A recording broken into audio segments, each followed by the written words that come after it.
حبيبي محمد حبيبي.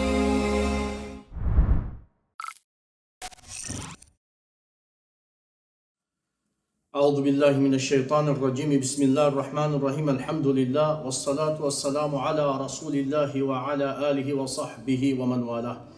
أما بعد خبجمتو تجالتمتو تبلين إسلام. السلام عليكم ورحمة الله وبركاته. هند خيسا بكا جرتنيت نجين ربي جالت ربي رحمن ربي قد اسنرت هاجرات ربي سبحانه وتعالى دندها دا شوف نما نبي خينيتو كينو مديسو فئو ربين قبا أمة أمان درك أبيسان إسان هاك أبو ججا أكما أركا جرتن أدوين تآهن جرت خردن دهمي هندان خايون إساني دينا خينيا بربديسو خايون إساني مكا إرغما ربي تريسو عليه الصلاة والسلام خايون إساني وان برا فكيساني وان برا دهو بودتني إسلام مرتي دولودا خنا وجي والقبتي وان أمان دوره تها تريرا أكا فكينياتي نمتيچي أما إسن فيديو رتي أركا جرتن كن علي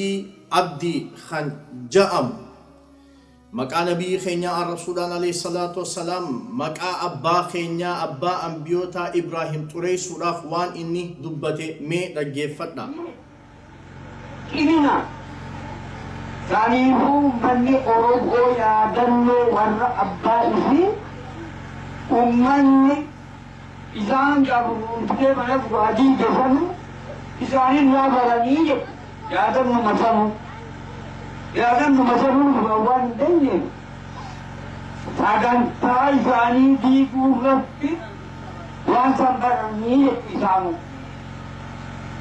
wala alihi wa sahbihi ajma'in kujam badnatiha alina bihada wa sahbihi janna ekkanno lewayat tere mu'minina mu'minat diwarin agayat amanya buwayatu muslimina muslimat wala bakasenu kali akan yetu muslim jatu laka enna إبراهيم كتنكا وعلى آل إبراهيم آل إبراهيم مارت وأزواجه بين إساني وذرياته جل إساني وأهل بيته والمؤمنين ورفع إساني والمتقلق إسلام كلمة كذي قربان إذا مت والقبول وقتي سألها Amadi juga satu agama ayatnya. Aku mahu berjuang dengan itu halan dari muda muda tu. Kalau dia kita sadari, amadi juga sadari.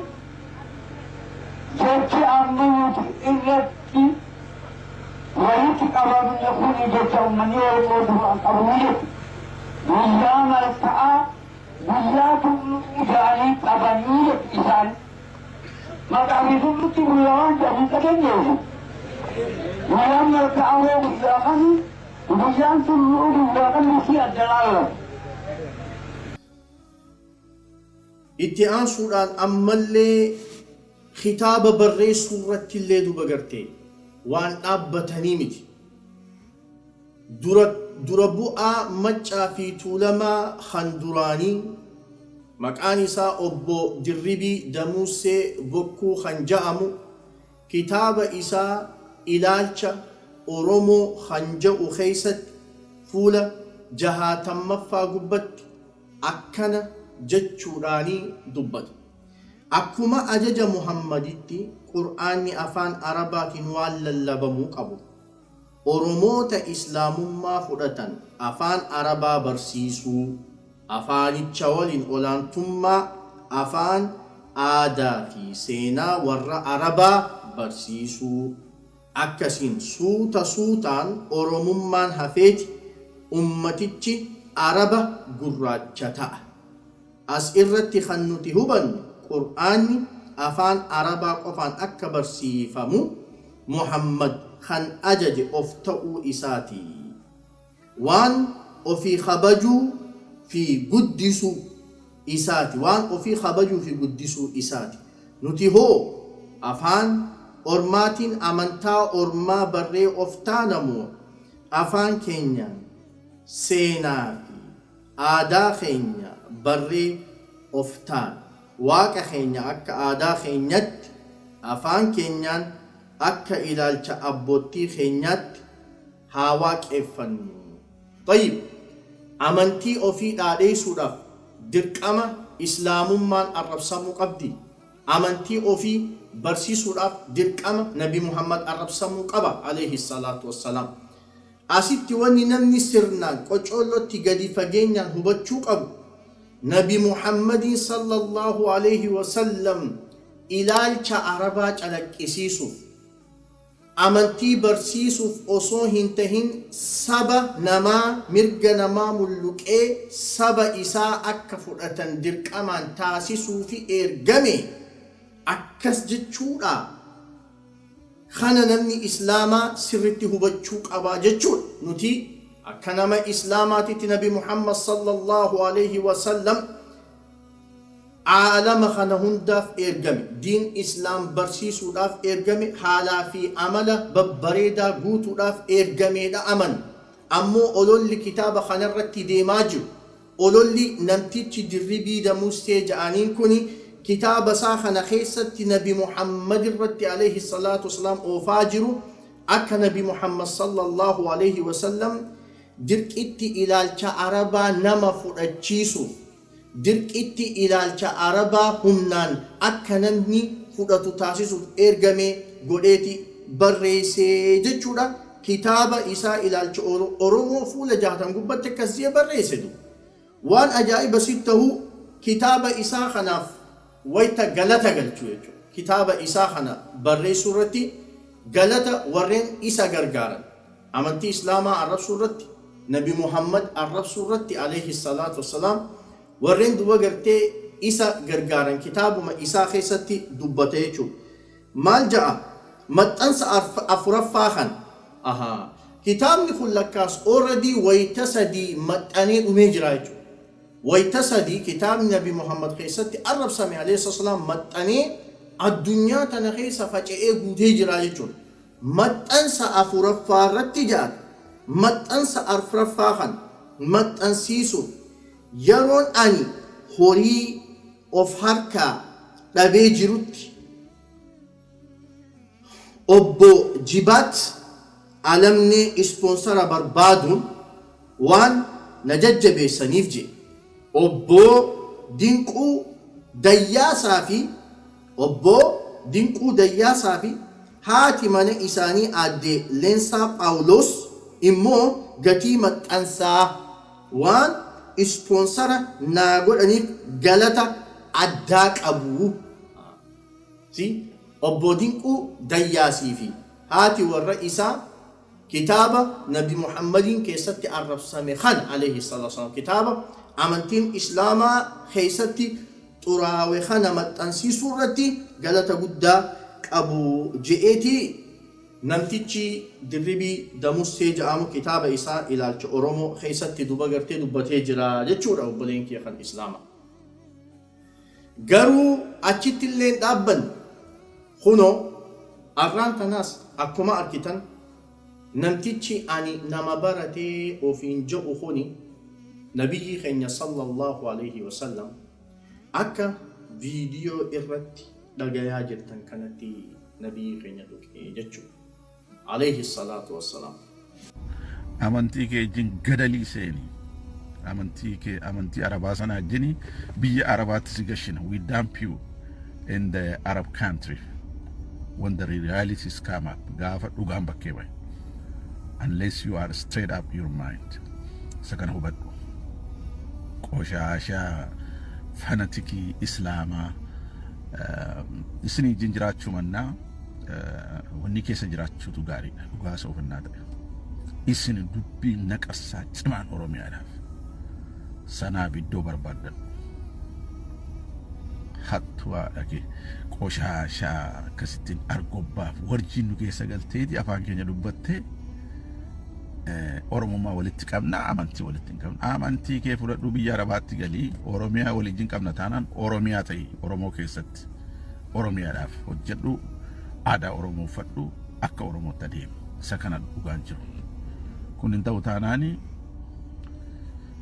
irratti hojjennaa walitti baana jechaadha yeroon isaa fagoo hin jiru akka kanaadha nagaan naa oola. Wallahi ani namticha kanaaf deebisaallee deebisuu hin barbaadu. Wanni isaan jedhu ati safuun qabdu safuu baradhu. Ati adaban qabduuti adaba baradhu. Namni barate akka keetii kanaa miti. Waan takka yoo dubbattellee barnootaan dubbadhu. Nama safuun qabne, nama adaban qabne kanaatirratti deebisaa deebisuun darajaati yallee miti. Ammoo wayta sharafni Nabi Muhammad tuqame alayhi salaatu wassalaam.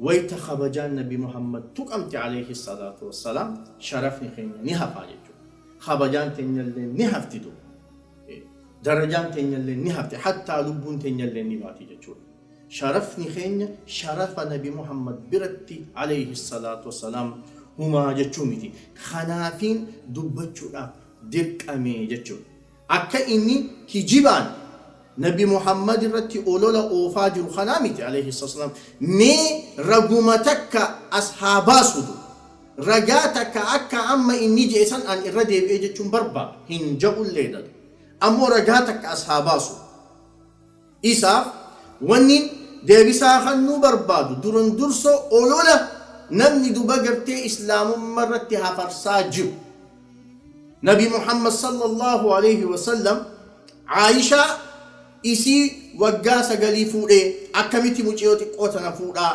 waan jiru obboleeyyan keenya warreen waan kanallee hin beeyne warreen wanti kun addaaf isaaniif hin baane isaaniif adda baasuuf dirqameedha. Duraan durso namni islaamaatilleen sirnaan waan barachuu qabu waan hubachuu qabu khabiraatilleen namni safuun qabne namtichi akka isaa kunilleen haa barnoota arkatanii. انت لو قاس قال يفورون والنبي محمد الرنجل قبميمتي عليه الصلاة والسلام والنبي خيساد والنبي قيا خيسوان هاري في ديمتي جتشو عائشة أصو نبي محمد صلى الله عليه وسلم إسيهن خدتين درت لا أصو إني إسيبلتي في بربادين درت إسا درت نمتيتي عدي ابن جبير ابن مطعم جاء متوكو إسيتنا ناخنا هيجئ أبو بكر الصديق قافتت أبا عائشة رضي الله عنه ويتا قافتجر أبو بكر الصديق إساف خنو راف بلما سينيتور سيفين كان ناجي ولي قلاني ترى يرو خنا أبو بكر الصديق نما إسلام ما قبتيتور عدي ابن جبير ابن مطعم خوني في فاميلين ساتلين أباني سا ور إسلام ما هن قبل هالا خنان أصو جراني هاتي ور نبي خينيا صلى الله عليه وسلم خديجة قما آخرا قدان تيجتشو ويتخن صحابتي تينتك تفتين بمحمد صلى الله عليه وسلم مالي في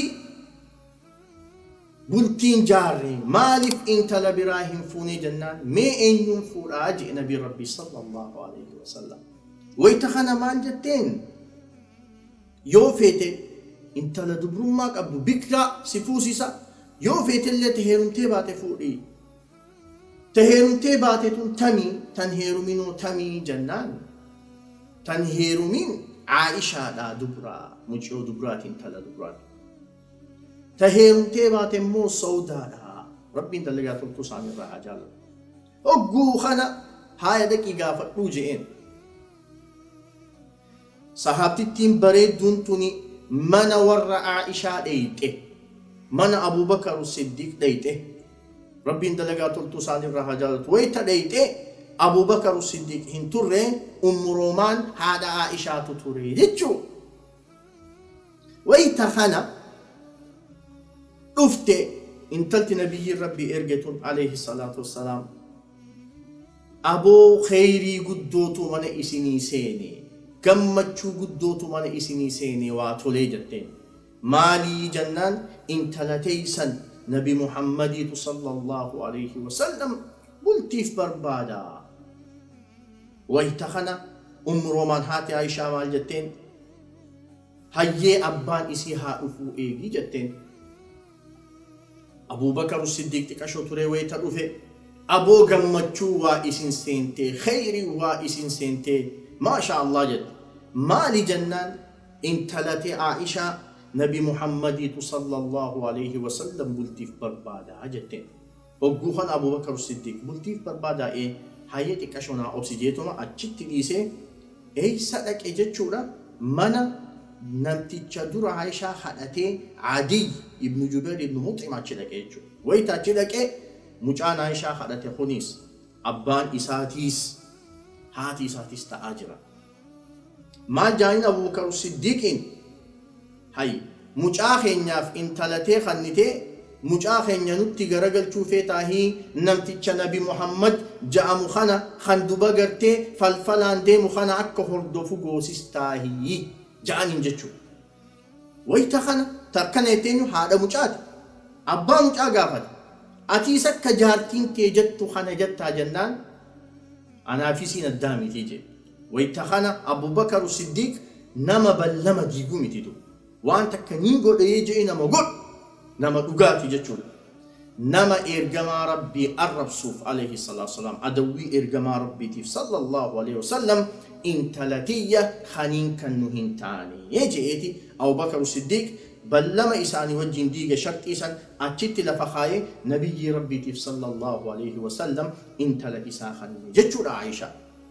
Asirratti wanni hubannu kabajamtoota obboleen Islaamaa zamanuma sanuu wanti kun akka jiru osoo nabiyyiin Aishaan kadhatiin akka wanni kun aadaa tahee jiru hubannaa jechuudha.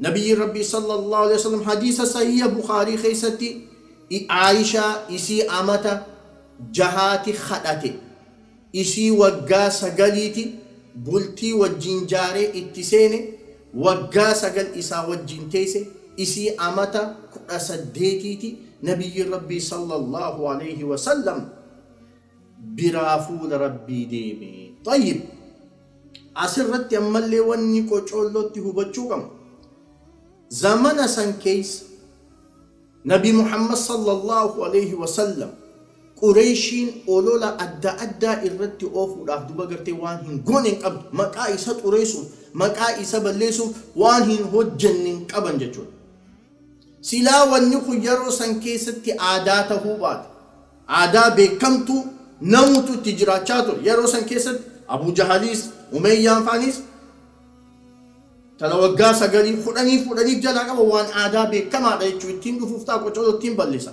سلا وانتي خوني إسان برتي آدابي كم تو خن هنتاني تاتي نبني درسو نبي محمد الرتي عليه الصلاة والسلام أولادو أوفو أمة سنتوري تك لما نبي محمد صلى الله عليه وسلم عائشة إسي وقاسة قالي وجين بلتي جاري دوبرتين وقاسة قالي تيرو سنين كوچول ده بدنا دوبرتين وقاسة قالي تنيرو سنين دوبرتي وقاسة قالي تن أكا أمانتي وجيجرو خنا تك لما environmentin حالك اللينسا هاتي تين يا خبجمتون جالتمتون عايشان خيس جراتشا ترتي حالك اللينسا بيه حجاز مكة خيس حالك اللينسو أواتو لجتشون دوبرتين بيه غموجي بيه أويتو خيس جراتو عمرين إسي تقوتاتو ليه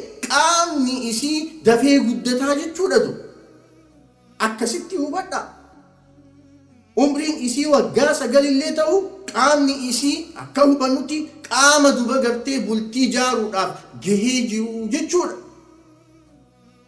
طيب خانسا دفا نمني توكو زمن جراتشا جيو زمن هنجران والجنا قبونتوني أكن تناف دبين بيكم ستي هاجمت سمو قشاشة جبا في هسدي في هكدين قوتم تيب دبتشو أصو هنتاني يودو قال أنما براتيتين جرا أنما برنوتك أبو خان إفين جو تاتي سمو قشاشة كناتني في الرادر بي سمو براتين هاسو أصلا جزو ملالا نونم تيشينا ما براتين فكاتو هاسو نسا هاسو نما براتين ديمي تيدو مقام الكتاب كان دبسي كتابك كسي دبسي نو هاسو نما براتين ميزانك أبا نتولا هاي أني كن أما بركم لما في دمي تكاخي سانجرا تشاجر هل يكون خنتها من وقاكم تكافي إباء فري في أفر تندرة هاي بركم لما في دمي تكا فوتي وقاكم تكافي إباء فري في أفر تندرة والجنات أبدي مرتيخ النوم وانفكاتاتي زمان جراچا جرتو زمان جراچا هنجرين والجنات أبدي مرتي إنكنين خنابير النيخوتي انت لو وقاسة قلي وقاسة ديتي وقاخدني يفولون حتى زمان أما جراچا جرو خنا خيست بياسيا خيست وان بيكما عادا أبها أوروبا خيستي بيكمتو أس أمريكا خيستي اللي سيالي أماس أولون لخوني أولو ما إيغا أمني علمانيا جاء مخوني أنقوها كتك أبتا أولو لإسان إسلام مرة تبانني مالي وقاكما في إباسا دي دورا وان آدابي كم تراجع تشوردو خنافينتي أكنا جناجة شو خوني وانينا نكاخيجت بيكم ستي كاخيان بيكم ستي كانكمون نيلي نما لسلي بيخاميتي بيكم ستي كانكمون تتافي قول إن دوبا قرتي وانين إرغي مي ورين الربيكم سكب هجون قدان ججبان خلينا كدكتور زاكر نايك فانو ماجان مي چاكسا islaamummaa keessatti intalti takka ballaqnaan hormaata yookiin bakka geenyaan fuudhuu ni dandeessi. Intaltilleen ballaqnaan heerumuu ni dandeessi. Kun seera islaamaati. Dhiirris gaafa ballaqirraa kaasee hanga gaafa du'utti fuudhuu ni danda'a. Nama barbaade filatee fuudhuu mirga qaba. Filannoon tasaati. Ati dubartii amata 15 si caaltu ni fuutaa? Hin fuudhu. Hin fuutu. Filannooteeti. Garuu Nabi Muhammad sallallahu alaihi wasallam dubartii umriin isaanirra guddoo fuudhanii jiran filannoo isaaniiti. نبي محمد صلى الله عليه وسلم ويت أمرين إساني أمت دي دميشني خديجة ربي سرها جالتو إسي أمت أفرتمي فورا أتنا مكسين فوتو أن اللي نمكسي فوري سنين جو فلنون تيتي إسان غرو دبرتي أمت كرشنين إسان جالتو فورا سبب نيس إسين دبرتي غاريد نتي أين ينتاني فلنو إساني مربين. And the woman is willing. When I was in the medical college, I passed in 1991, and in the 80s, we were taught in the medical college that a lady, she reaches puberty and adulthood, maturity, at the age of approximately, in India, it is about 13 to 14, 15, in America, it's about 12 to 13, and the age factor of the puberty keeps on changing depending upon the atmosphere, depending upon the surrounding, depending upon the diet, depending upon the climate. Today, medical science tells us that closer to the equator, the age of puberty is earlier. This is one point of it. And today, after science advance, we have come to know that because of the change in the atmosphere and the surrounding and the diet itself, today in America, as well as in India, there are cases in which there are sisters, mashallah, girls, at the age of 10, they reach puberty. They start having menstrual cycle.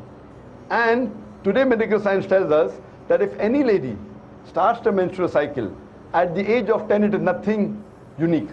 It's quite common.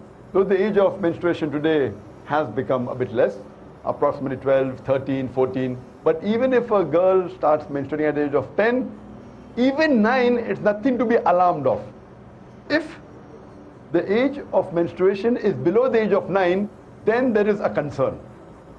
So based on this scientific fact that we have come to know today, according to the Islamic Sharia, moment a lady reaches puberty and a gent reaches puberty, they can marry. So based on this, alhamdulillah, what we realize, Hazrat Aisha, may Allah be pleased with her, she was unique. And when we read the life history of Hazrat Aisha, may Allah be pleased with her, she was very intelligent, she was very matured, and alhamdulillah, mashallah, because of that, we know that many ahadith are narrated by the wife of the Prophet Muhammad. Dubartiin takka rifeensa isii dho'ifachuuf hijaaba uffannaan nuti ammoo hin uffatin jenneen. Maaliif isiin rifeensa isii haguuguu barbaadde? Pirezidaantiin Faransaay ammoo dubartiin rifeensa haguuggachuu hin dandeessuu jedhee seera baase. Maaliif inni yoo barbaade qarqara laga Mayaamii dhaqee dubartoota qullaa deeman daawwachuu mirga qaba. Faransaay keessatti uffata namarraa mulquu maaliif barbaade? Kun waan namaaf galu miti. islaamummaa keessatti dubartiin hacuucamtee jirti ja'an. Dubartiin sun hacuucameetiin jiran jan. Isaatu hacuucamee cinqame. Maaliif? Sababni isaa akka garaa isaa dubartoota qullaa deeman laalee ittiin mirqaanuu waan hin dandeenyeef hacuucame. Inni fedhinnaa isaa guuttachuu dhabnaan hacuucame jedhe. Kanaafuu rakkoon isa bira jirti malee dubartoota rifeensa isaanii haguuguu barbaadan biraa miti. What is the meaning of the word Islam? Islam comes from the root word salam, which means peace. It's also derived from the Arabic word silm, which means to submit your will to Almighty God. Islam, in short, means peace acquired by submitting your will to Almighty God. Mee hiikaan jecha Islaam jedhuu maali? Jechi Islaam jedhu hundee jechaa salaam jedhu irraa dhufe. Hiikaan isaatis nagee jechuudha. Akkasumas jecha Arabiffaa kan silmi jedhu irraa dhufe yogguu ta'u, hiikaan isaatis fedhinnaa fi rabbii olaaneef kennuu jechuudha. Jecha Islaam jedhu kana hiikaa isaa yoo gabaabsine, nagee fedhinnaa fi cufa rabbii olaaneef kennuudhaan argamu jechuudha. Kanaafuu yoon hima Islaamummaan seefiin babal'ate jedhu kana karaa biraatiin hiike, nageenyi seefiin babal'ate jechuudha ta'a. Amma himni kun wal faalleessa takkaa'uu waliin bu'a. Nageenyi akkamis seefiidhaan babal'achuu danda'are? Akkuma hundinuu beeynutti ilmi namaa addunyaa tanarra jiru cufti akka nageenyi injifatuun fadhu. Amantiin Islaamaa amantii nagayaati. Fedhii fi galiin kaayyoo si hundi nageenya babal'isuudha. Garuu ilmi namaa addunyaa tanarra jiru cufti akka nageenyi injifatuun fadhu. Sababa kanaaf jecha biyyoonni addunyaa tanarra jiran cufti humna poolisiidhaa qabaachuu danda'an. Humni poolisaa kunis yeroo hedduu biyya san keessa nagee tiisuudhaaf tabaroo yookiin humna fayyadama. Nagee booreessuudhaaf irratti yookiin humnatti hin fayyadaman. Yoo farreen hawaasaa nageenya biyya sanii booreessuu barbaadan taate, poolisoonni biyyoota hedduutis nagee biyya sanii tasgabbeessuudhaaf humna fayyadaman. Haaluma wal fakkaatuun Islaamummaa keessattis amantiin Islaamaa jeequmsa ni mormiti, walitti bu'iinsaas ni mormiti, humna fayyadamuus ni mormiti. Yoo humna fayyadamanii nagee buusuun filmaata irraa maayyii taate malee. Akkasumatti illee Islaamummaa yeroo humna fayyadamuu hayyamtuutu jira. Kunis haqaa fi nageenyi biyya san keessatti akka irraa aanu godhuudhaaf. Amantiin Islaamaa nageeyaa fi haqa biyya san keessa jiraachisuudhaaf humna fayyadamuu hayyama gootee jirti. Himannaa takkaa hojjette amantiin Islaamaa seefiidhaan babal'ate jettuuf deebisaan akkaan bareedduun hayyicha seenaa beekamaa maqaa Dileesii Oleerii jedhamuun kannamtee jirti. Kitaaba isaa mata duree Islam as a Crossroad jedhu fuula 8 irratti akkana jedhee barreesse. Seenaan nuuf adda baastee jirti. Ta'ullee oduun gootonni musliimaa bebbeekamoon dur khawaan amananitti citan san addunyaa tana keessa naanna'uudhaan qara seefiitiin Islaamummaa dirqamaan nama fudhachiisanii fi wallaansoo godhuudhaan biyyoota hedduu cabsanii injifatan jettu sheekoo dharaa takkaa oduu durii ta'amanuufuu nama dhibdu akka taatee fi toorri seenaa barreessu irra deddeebi'uudhaan haasawaan akka taate seenaan ifa gootee jirti jedhe. Duba seefiitame ree nuti musliimoonni biyya Ispeen waggaa 800 bulchinee jirra. Dalagaa nurraa eeggamtuun daleen dhaamsa Islaamummaa akka gaariitti warra musliiman ta'in biraan hin geenye. Booda irratti waraanni masqalaatii fi kiristaanonnis dhufanii uummata musliimaa lafarraa haxaawan. Hanga garummaan takka ta'azaanni godhamuuf lafarraa dhabamtu takkatti. Yoo seenaa ka dubbistan taate amantiin humnaan babal'atte amantii kiristaanaati. Yoo seenaa dubbistan namoonni dhibbeessa hedduun lakkaa'aman maqaa kiristaanummaatiin ajjeefamanii jiran. Dubarraan tana uummatuma kanaatu as deebi'ee amantiin Islaamaa seefiin babal'attee nuun ja'a. Nuti musliimoonni lafa Arabaa tan waggoota 1,400 dabraniif nuutu bulchaa jira. Waggoota muraasaaf Biritishoonni dhufanii turan, waggoota muraasaafis Faransaayonni dhufanii turan. Ta'us garuu akka waliigalaatti waggoota 1,400 dabraniif musliimotaatu lafa Arabaa tan hoogganee bulchaa jira. Akkasuma wajjin warraan tana Araboota kiristaana Kooptikii ta'an miliyoona 14tu dachii tanarra jiraachaa jira.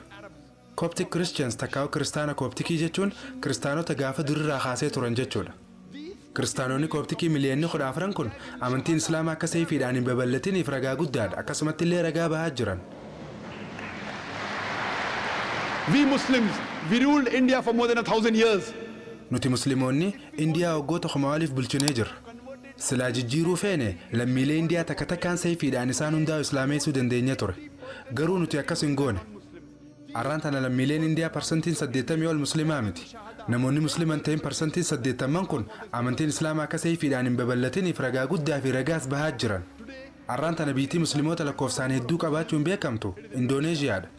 Duba waraana yookiin loltoota musliimaa kamtu gara Indooneeziyaa dhaqe. Waraana takkaa loltoota musliimaa kamtu gara Maleeziyaa dhaqe. Uummanni Maleeziyaa parsantiin 50 ol musliima. Waraana musliimaa kamtu gara qarqara galaana baha Afrikaa dhaqe.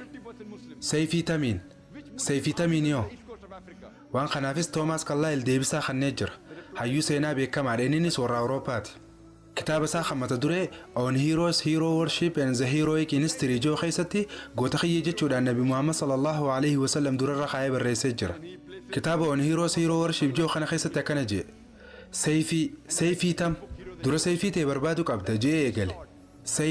Seefiitami Seefii ta'e isaa harkachuu dandeessa. Yaanni haareenii hundi dura sammuu nama takkaa keessatti uumama. Sammuu nama takkaa san keessa kophaasaa jiraata. Yaada nama tokkorraa burqe kana addunyaan guutuun fudhate takkaa'uu dura dhaabbatti. Yoo seefii isaa tana qabatee isiidhaan yaada isaa namootaaf tamsaase waa xiqqoo qofa isa fayyaddi. Dura seefii ta'e harkachuu qabda. Eegas wanti hundi hanga danda'ametti ififuu nama hunda bira wal geessi jee. Seefiin inni dubbachaa jiru seefii sammuuta beekumsaati. Seefii tamtu ilma namaa khomkhom dhibbee seeddun lakkaa'amu kana takkaa uummata biliyoonaan lakkaa'amu kana akka islaamummaa fudhatan isaan godhe. Tanaafuu inni waa'ee seefii sammuuta beekumsaa haasawaa jira jechuudha. Haasoo kiyya dura irratti wagguun jalqabu ayata quraanaa khasuuraa annahal lakkoofsa 125 irra jiruuniin eegale. ادع إلى سبيل ربك بالحكمة والموعظة الحسنة وجادلهم بالتي هي أحسن. خرا ربي خيتيت أمة يامي قرانا في قرصة بريدة لأن تكاوها ديسا نساء يامي أكسما دب مغاري تدبدو دبي ردن ساتا نسان انفلم رقمت ربي خينما خراسا راجلة نبيخ نمك أجعل اللي ربي نبيخ سيفين تن سيفي سبباك أبساتي في لوجيكاتي سيفي تناتو قلبي نموتا موهاتو جرة تن سيفي سبيلاتي متي osoo seefii sibiilaatu qabaanne itti fayyadamuu hin dandeenyu. Sababni rabbiin quraana keessatti suuraa baqraa ayata 256 irratti kana ja'a. Laa ikraaha fi diini qad tabayyana rushdu min al-ghayy. Amantii keessatti wal dirqisiisuun hin jirtu. Dhugumatti karaan qaceelloo karaa jal'inaarraa ifa galaadha takkaa adda baafamaadha. Toomaas Kallaayil waa'ee seefii sammuuta beekumsaati irraa haasa'u jira. Seefii yaada qaceelaa takkaa'uu sababaa qubsaatti dhiyeessu jira jechuudha. Sarvee yookiin qorannoo takkaatu godhamee ture. qorannoon tunis kitaabbii takkaa'uu matsayeetii Readers Digest Magazine jedhamuun qopheeffamtee kitaaba almanaak Yearbook jedhamu kan bara 1986 maxxanfame keessa barreeffamtee jirti. Akkasuma barreeffamni kun maxxansa dheeraa takkaa'uu kitaabbii Plain Truth Magazine jedhamu keessattis irra deebi'amee maxxanfamee jira. qorannoon tunis babal'achuu amantiilee gurguddoo addunyaa tanaa dabalaa dhufuu irratti jijjiirama waggaa 50 keessa mul'ate irratti xiyyeeffatti. Jijjiirama bara 1934 irraa hanga 1984 jidduutti argame irratti xiyyeeffatti. Akka qorannoo saniititti amantiin haalaan babal'achuudhaan sadarkaa tokkoffaa irratti argamte amantii Islaamaati. Parsantii 235 dabalte. Amantiin Kiristaanaa immoo parsantii 47 qofaan dabalte. Asirratti gaafii laaftuun hangaafachuu barbaadu waggoota 50 kana keessa jechuun bara 1934 hanga 1984 jidduu lolahamtu godhameeti akka namoonni dilli kumaatamaan lakkaa'aman kun amantii Islaamaa fudhatu isaan godhe. Lolahamtu godhame hoo arraan tana amantiin saffisaan Ameerikaa keessa guddachaa jirtu amantii Islaamaati. Amantiin saffisaan Awurooppaa keessa guddachaa jirtus amantii Islaamaati. Ammas gaafiin hangaafadhu eenyutu Ameerikaanota kanaa fi Awurooppaanota kana amantii Islaamaa fudhachuu irratti isaan dirqisiisaa jira. Seefiitamiyoo yeroo ammaan tanaa miidiyaaleen hedduun amantiin Islaamaa dubartoota cunqursiti jedhanii Islaamummaa irratti olola bananii wareersaa jiran. Namoota Ameerikaa fi Awurooppaa keessatti Islaamummaa fudhachaa jiran keessaa harki 2/3 yookiin harki 2/3 dubartoota akka ta'an ni beeytanii. Yoo amantiin Islaamaa ka dubartoota cunqursitu taate dubartoonni Ameerikaatii fi dubartoonni Awurooppaa maaliif amantii Islaamaa fudhatarree? Eenyutu isaan dirqisiisu jira? Khaleessa takkaa'uu guyyaa khalee maashaallah dubartii warra lixaa takka shahaadaa qabattee islaamoytee jirti. Maashaallah duba eenyutu isii dirqe? Seefii fayyadamnee jirraaree? Seefiitti qabanneeree? Nuti seefii sammuuta beekumsaatiif fayyadamne. Seefii sababa quubsaa fayyadamne. The sort of reasoning gaafii amantiin Islaamaa seefiidhaan babal'atte jettu tanaaf deebisaa kannee goolabuun duratti jecha Adam Pearson jee tokko isinitti himuun barbaada. Adam Pearson akkana jee namoonni niwukilarii waraanaa gaaf tokko harka Arabootaa seenuuf taa'anii yaaddawaa jiran wanti isaan hubachuu dadhaban yookiin wanti isaan wallaalan boombiin Islaamummaa boombiin nagaa eega darbamte yookiin dhukaafamte turtee jiraachuusiiti. Gaafni isiin darbamte guyyaa ergamaa Rabbii sallallahu alaihi wasallam dhalatanirraa jee. it fell the day Prophet Muhammad, peace be upon him, was born.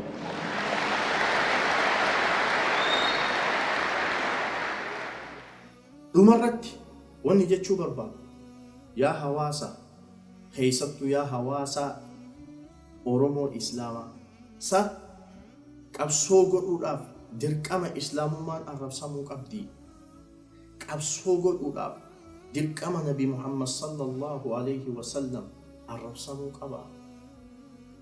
Qabsoo godhuudhaaf dirqama amantiin Islaamaa tuni tuqamuu qabdi.